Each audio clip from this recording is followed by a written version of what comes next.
ہماری پھوپھو روشن اکثر اپنے شوہر سے کہتی تھی کہ سائیں آپ کی جائیداد بہت ہے اور بیٹیاں بھی بہت ہیں، آپ تو اپنی زندگی میں جائیداد بیٹیوں کے نام کر دیں یا پھر یہ سب بیچ کر روپیہ بچیوں کے نام پر فکس کروا دیں۔ زندگی کا کوئی بھروسہ نہیں، اب آپ کس بات کا انتظار کر رہے ہیں؟ یہ گاؤں کی ایک ان پڑھ عورت کی سوچ تھی، مگر ان کے شوہر تو پڑھے لکھے تھے۔ شاید ان کا یہ خیال ہو کہ اگر یہ بیوی مزید اولاد پیدا کرنے سے قاصر ہو گئی ہے تو میں اور شادی کر کے وارث کی امید باندھ سکتا ہوں، لیکن اپنے دل کی یہ بات وہ بیوی کو نہ بتاتے تھے، بس ٹال مٹول سے کام لیتے تھے۔ ایک دن روشن پھوپھی کے شوہر شکار کھیلنے گئے۔ اتفاق سے ان کے شکاری دوست کا نشانہ خطا ہو گیا اور گولی بجائے جانور کے پھوپھا کو جا لگی، یوں وہ اپنے ہی دوست کی گولی سے زخمی ہو گئے۔ بدقسمتی سے شہر کا اسپتال کافی دور تھا۔ وہاں تک پہنچتے پہنچتے شاہ صاحب کا خون اتنا با گیا کہ وہ جان بحق ہو گئے۔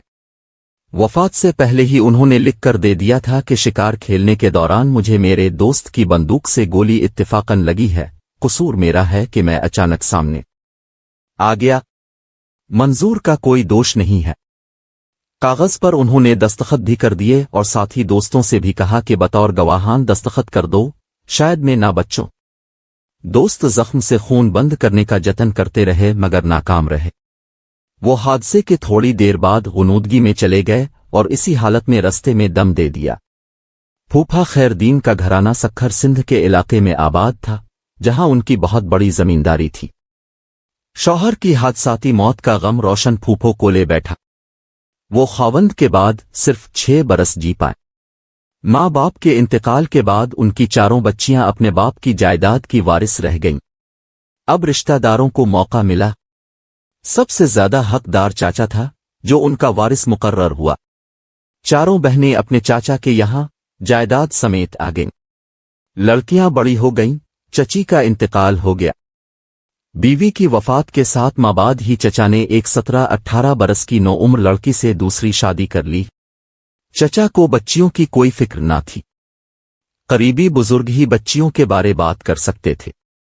چچا کی ایک قریبی رشتے کی بہن نے ان سے کہا، بھائی میر دین، اب تمہاری بھتیجیاں بڑی ہو گئی ہیں، ان کے لیے اچھے رشتے اگر برادری میں موجود نہیں ہیں تو غیر برادری میں ہی ان کی شادی کر دو۔ مگر میر دین نے جواب دیا، کوئی لڑکا میرے کسی بھائی یا بہن کے گھر موجود ہوتا تو میں ضرور ان کے رشتے کے لیے غور کرتا، لیکن یہ نہیں ہوگا کہ ان لڑکیوں کے رشتے غیر برادری میں کر کے اپنے باپ دادا کی جائیداد غیروں کے گھروں میں جانے دوں اور وہ ساکھ جو پشتوں سے ہمارے باپ دادا کو ورثے میں ملی تھی مٹی میں مل جائے۔ یہ ناممکن ہے۔ شاہ سائیں کے تیور کڑے دیکھ کر ان کی چچازاد چپ ہو گئی۔ لڑکیوں کے لیے پیغام آتے رہے، لیکن چاچا نے سب کو یہ کہہ کر لوٹا دیا کہ ہم اپنی لڑکیوں کے رشتے باہر نہیں کرتے، یہ شریفوں کی بچیاں ہیں، تمام عمر شرافت سے گزار دیں گی۔ لڑکیاں یہ باتیں سنتی تھیں اور کرتی تھیں۔ نئے زمانے کی روشنی اب ان تک بھی پہنچ چکی تھی۔ وہ چاہتی تھیں کہ لالچی چاچا کو اس کی شرافت کا مزہ چکھا دے، مگر بے بس تھیں۔ چچا کے مقابل آنا کوئی ہنسی کھیل نہیں تھا۔ بڑی لڑکی شمشاد جس قدر حساس تھی، اتنی ہی کم گو اور بزدل تھی۔ وہ چاچا کے سامنے بات تک نہ کر سکتی تھی۔ یہ تو طے تھا کہ اس کو زندگی میں کبھی دولہا کی شکل نصیب نہ ہو گی۔ اس بیچاری کو اپنے خوابوں اور ارمانوں کے چکنا چور ہو جانے کا بڑا دکھ تھا۔ اس سے چھوٹی دلشاد کو بھی یہی داکے تھا، کیونکہ وہی شمشاد کے بعد تھی، لیکن اس لڑکی نے تہیہ کر لیا کہ وہ کبھی بھی اپنے چاچا کو اس کے ارادوں میں کامیاب نہیں ہونے دے گی۔ وہ باغی طبیعت کی نڈر لڑکی تھی، کبھی کبھار چچا کو سامنے جواب بھی دے دیتی تھی۔ سر جھکا کر ظلم سہنا اس کی سرشت میں نہیں تھا۔ اس کو جائیداد کی پرواہ نہ تھی۔ وہ کہتی، جائیداد جائے جہنم ہے، مگر زندگی کو خوشی کے ساتھ گزارنا چاہیے۔ اس کو جھومر ٹیکا لگا کر سجنے سنورنے کا ارمان تھا، مگر وہ اپنے یہ ارمان کبھی بھی پورے نہ کر سکتی تھی کہ غیر شادی شدہ تھی اور کنواری لڑکیوں کو سجنے سنورنے کی ممانعت۔ خاندان بھر میں ایسی لڑکیوں کو اچھی نظر سے نہیں دیکھا جاتا تھا، مگر دلشاد اپنی 9 عمر چچی کو بناٹے نہ دیکھتی تو خود بھی سنگھار پٹی کر کے بیٹھ جاتی، پھر جب کبھی اس کے الفادر عمر چاچا اپنی نو عمر بیوی سے چونچلے کرتے تو اس کے دل سے بھی ہوک اٹھتی اور اس کا جی چاہتا کہ وہ اپنے ملازم وریل سے ہی لگاوٹ والی باتیں کرنا شروع کر دے، اور پھر ایک روز اس نے ایسا ہی کیا۔ اب اکثر رات کو جب سب سو جاتے تو وہ دبے پاؤں الفاٹیتی اور کھلیان میں چھپ چھپ کر وریل سے ملتی۔ ان کی زیادہ تر ملاقاتیں جانوروں کے باڑے میں ہوتی تھیں، جہاں وریل رات کو مویشیوں کی رکھوالی کے لیے سویا کرتا تھا۔ دلشاد جب وریل سے ملنے آدھی رات کو آتی تو وہ سائیں شاہ جی کے خوف سے لرز جاتا تھا، مگر دلشاد کو ذرا بھی ڈر نہیں لگتا تھا۔ تیسری بہن کی عمر ابھی صرف 10 سال تھی۔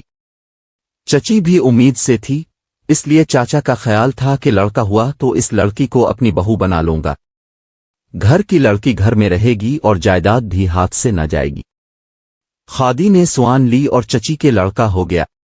سبھی خوش ہو گئے، اب سائرہ کو باہر بیاہنے کی ضرورت نہ رہی۔ گھر کا لڑکا گھر کی لڑکی، ایک بوجھ تو کم ہوا۔ آخری فائزہ ابھی 8 برس کی تھی، اس کی فکر نہ تھی۔ ہو سکتا تھا کہ اگلے سال پھر چچی کے لڑکا ہو تو یہ بھی چاچا کی بہو بن سکتی تھی۔ یہاں عمروں کا فرق معنی نہیں رکھتا تھا، اصل مسئلہ تو یہ تھا کہ لڑکی خاندان سے باہر نہ جائے، سہاگن بھی کہلائے اور جائیداد کا بٹوارا بھی نہ ہو۔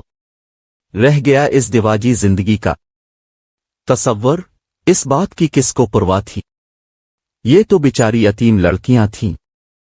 شمشاد سب سے زیادہ سمجھدار تھی، وہ چھوٹی بہن کی پرجوش اور بھڑکیلی طبیعت سے بھی واقف تھی، حالات کا جائزہ زیادہ حقیقت پسندی سے لے سکتی تھی۔ وہ جانتی تھی کہ چاروں بہنیں مر بھی جائیں تو ان میں سے کوئی ایک نہ تو خوشیوں کا منہ کبھی دیکھ سکتی ہے اور نہ چچا کی مطلق الانان کو شکست دے سکتی۔ اس کی کوئی سہیلی نہ تھی، نہ چارہ ساز۔ چھوٹی بہنوں کو وہ تسلی تو دے سکتی تھی مگر ان کے ساتھ ڈاکے باندھ کر اپنے دل کا بوجھ ہلکا نہ کر سکتی تھی۔ غم نے اندر ہی اندر اس کے نازک دل کو پگھلنا شروع کر دیا، اس کے ساتھ ساتھ وہ خود بھی پگھلتی چلی گئی۔ یہ ڈاکے کا سیسا بخار بن کر اس کی ہڈیوں میں ایسا اترا کہ وہ ٹی بی کی مرزا بن کر رہ گئی، بلاخر سسک کر مر گئی۔ اتنی وسیع جائیداد کی مالک ہوتے ہوئے بھی کسی نے اس کا ڈھنگ سے علاج نہ کروایا۔ مرتے دم تک اس کی اتنی سی خواہش بھی پوری نہ ہو سکی کہ کاش میں کبھی ریل گاڑی میں بھی بیٹھوں۔ دلشاد بہن کے انجام سے ایسی باغی ہوئی کہ وہ نوکر کی بانہوں میں جھول گئی۔ انجام وہی ہوا جو ایسی خطاوہے کے بعد ہوتا ہے۔ خوف کے مارے کسی کو نہ بتایا، مگر جب بات کو چھپانا ناممکن ہو گیا، اس وقت چچا کے غیظ و غضب کی کوئی حد نہ رہی۔ یہ بات جنگل کی آگ کی طرح ہر سو پھیل گئی۔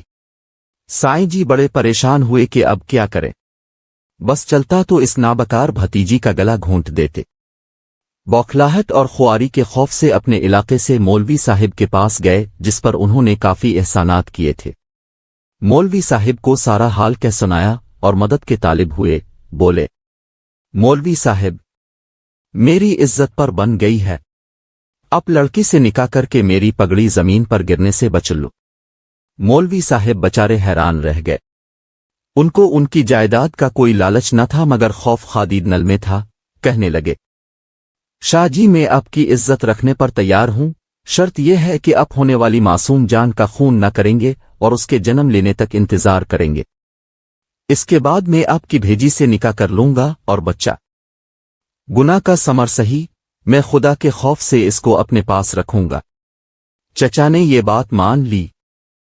خادی کو دلشاد کا سہاگن ہونا منظور نہ تھا۔ بچے کو جنم دینے کے بعد اس کی دماغی کیفیت درست نہ رہی۔ عمر رسیدہ مولوی کے ساتھ عمر گزارنے کی بجائے اس نے بچے سے چھٹکارا پانے کو ترجیح دی۔ چچی کا کہنا تو ہے کہ دلشاد نے جنون کی حالت میں خود ہی بچے کا گلا گھونٹ کر اس کو گھر کے اندر بنے پرانے کنویں میں پھینک دیا تھا، آگے خادی جانے کے واقعہ کیا تھا۔ اس کے بعد رفتہ رفتہ دلشاد کی ذہنی حالت اور زیادہ دگرگوں ہوتی گئی۔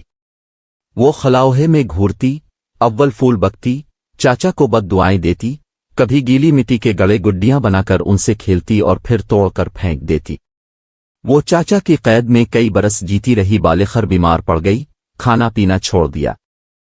زندگی کی ڈور برقرار رکھنے کے لیے زبردستی اس کے منہ میں جوس وغیرہ ڈالتے تو تھوڑا سا ہی لیتی، پھر سختی سے منہ بند کر لیتی۔ ایک دن گھر والوں سے آنکھ بچا کر کچرے سے باسی تربوز الفاٹے کر کھا لیا۔